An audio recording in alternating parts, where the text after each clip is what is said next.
we were asking Malcolm, you just give them a good butt chewing every halftime, and that's why they come out and play well in the second half? What is it? What do you see about them to get them going in the second half, usually to make runs like they did today?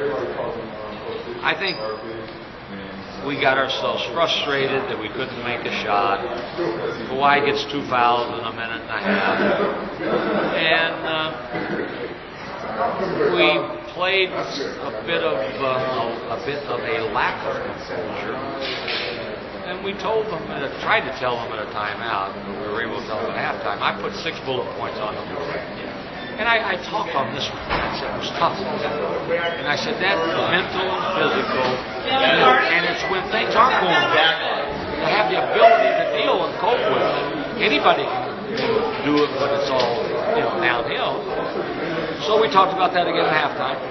I thought that the guys off the bench, starting with Rayhan, Shelton, Carwell, and Jamal Franklin. We were 6 behind when they went in, and we went up 3.5. Rayhan hit 2 threes, but Jamal did a really good job, rebounded a couple, and Carwell played well, and Shelton did a nice job. So our bench allowed us to take a deep breath and not be looking at a deficit at halftime. Our starters realized that, and then we guarded very effectively in the second half. Turned them over a lot.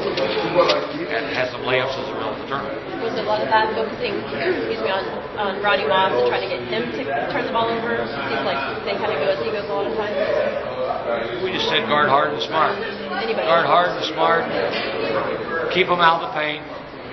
Challenge as hard as you can every 3. And the thing we did not do a good enough job of in the first half, had 8 offensive rebounds, 7 of them by Caden, 23. So they had second chance points that we didn't give them in the second half.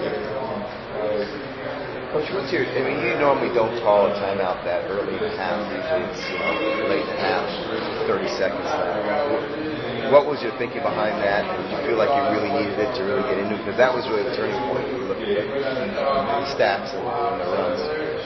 I really thought we were exhausted physically and mentally.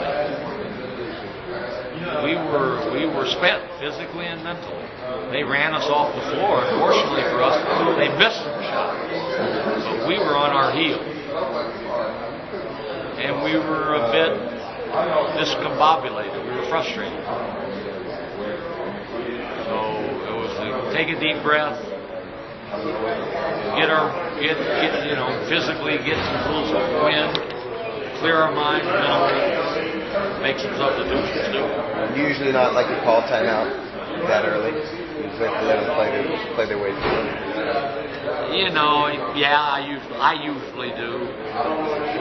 I usually try to save that timeout. I felt like it was appropriate at the time. It's a good timeout. Play the game, probably. I don't know about that. I think that defense was the play of the game. Well, they all talked about it. I think the way we guarded the second half was the key to the game. They said you told them you got 2 choices. You can be 1-0 or you can be 0-1 in last place in the league. And Malcolm said, I've already been last place in Pepperdine. I don't like those words. None of us do. This was a good win for us. This was a win against an athletic, tough-minded, hard-playing team. 7-1 at home. They got Tuffy Moss back after he sat out the last game, and maybe not being in at the end hurt him in the Tulsa game. And we were able to come in here and get a victory. That's a good win for us.